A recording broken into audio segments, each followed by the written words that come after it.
Commentaire de saint Thomas d'Aquin sur l'évangile de Jean, chapitre 1, suite. La manière dont s'est manifestée la divinité du Christ. La double manifestation du Verbe aux apôtres. L'évangéliste qui vient de parler de l'incarnation du Verbe met maintenant en évidence la manifestation du Verbe incarné. Pour cela, il en indique les modes, puis il les explique. Le Verbe incarné se fit connaître aux apôtres de deux manières. Ils le connurent en premier lieu par la vue, comme recevant du Verbe lui-même la connaissance du Verbe, et en second lieu par l'ouïe, en recevant cette fois du témoignage de Jean la connaissance du Verbe. L'évangéliste nous apprend donc d'abord ce que les apôtres ont vu du Verbe, puis ce qu'ils ont entendu de la bouche de Jean-Baptiste. Au sujet du Verbe, Jean affirme trois choses. La manifestation de sa gloire, en disant « Et nous avons vu sa gloire », le caractère unique de cette gloire, gloire qu'il tient de son Père comme Fils unique, enfin la qualification de cette gloire en disant « plein de grâce et de vérité ». Nous avons vu sa gloire.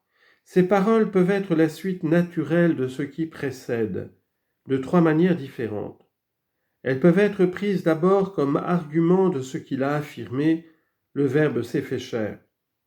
C'est alors comme si Jean disait « Je sais avec certitude que le Verbe de Dieu s'est incarné, car moi et les autres apôtres, nous avons vu sa gloire. » En effet, Jésus dit dans l'évangile de Jean, chapitre 3, verset 11, « Nous parlons de ce que nous savons et nous attestons ce que nous avons vu. » Et Jean, en sa première épître, « Ce qui était dès le commencement, ce que nous avons entendu, ce que nous avons vu de nos yeux, ce que nous avons contemplé, car la vie s'est manifestée, nous l'avons vue, et nous vous annonçons la vie éternelle, qui nous fut manifestée. Ce que nous avons vu, nous vous l'annonçons. » Première lettre de Jean, chapitre 1, verset 1 et suivant. Pour saint Jean Chrysostome, les paroles « Nous avons vu sa gloire » se rattachent aux précédentes « Le Verbe s'est fait chair ». Pour exprimer que le bienfait est multiple, l'évangéliste veut dire « L'incarnation nous a conféré non seulement le bienfait de devenir fils de Dieu, mais encore celui de voir sa gloire. » En effet, des yeux faibles et malades ne peuvent pas par eux-mêmes regarder la lumière du soleil. Mais quand il brille dans un nuage ou un corps opaque, alors ils le peuvent. Or, avant l'incarnation du Verbe, les esprits humains étaient incapables de regarder en elles-mêmes la lumière qui illumine tout homme. Afin donc qu'ils ne soient pas privés de la joie de sa vision, la lumière elle-même, c'est-à-dire le Verbe de Dieu, a voulu revêtir la chair afin de pouvoir être vue de nous. Ils se tournèrent vers le désert et ils virent la gloire du Seigneur dans une nuée. Exode chapitre 16, verset 10. C'est-à-dire le Verbe de Dieu dans la chair.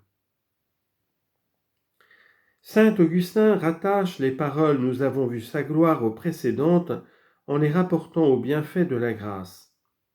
En effet, non seulement à cause de la faiblesse naturelle, mais encore en raison de l'imperfection due au péché, l'œil de l'homme était incapable de contempler la lumière divine.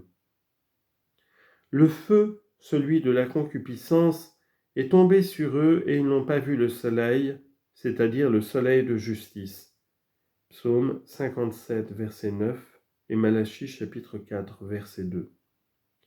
Donc, pour que nous puissions voir la lumière divine, le Verbe a guéri les yeux des hommes en faisant de sa chair un collyre salutaire, de sorte que les yeux corrompus par la concupiscence de la chair puissent guérir par sa chair. Voilà pourquoi aussitôt après avoir dit « Le Verbe s'est fait chair », il ajoute « Et nous avons vu sa gloire », comme pour dire qu'aussitôt appliqué le collyre, nos yeux ont été guéris. C'est pour signifier cela que le Seigneur fit de la boue avec sa salive et la mit sur les yeux de l'aveugle-né. Jean chapitre 9, verset 6. La boue vient de la terre, mais la salive vient de la tête. Ainsi, dans la personne du Christ, la nature humaine qu'il a assumée vient de la terre, mais le Verbe incarné vient de la tête, c'est-à-dire de Dieu le Père. Aussitôt que cette boue fut appliquée sur nos yeux, nous avons vu sa gloire.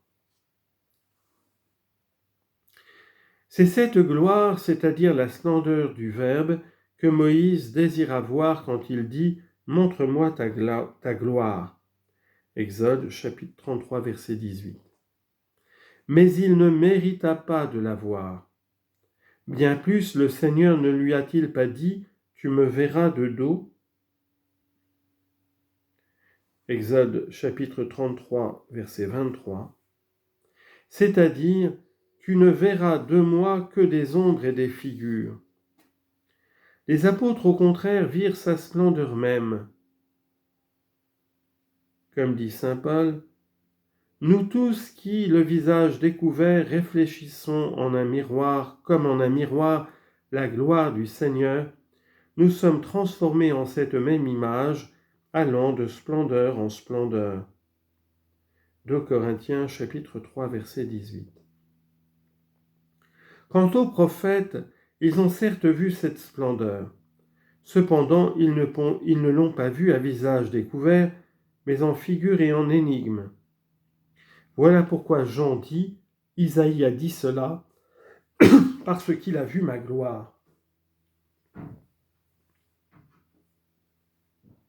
Parce qu'il a vu sa gloire.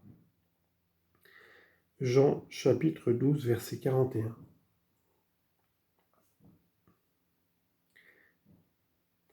Les apôtres, eux, la virent à visage découvert, c'est-à-dire sans figure.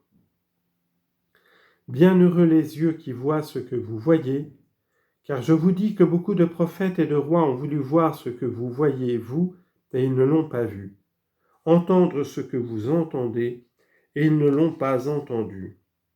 Luc chapitre 10, versets 23 et 24.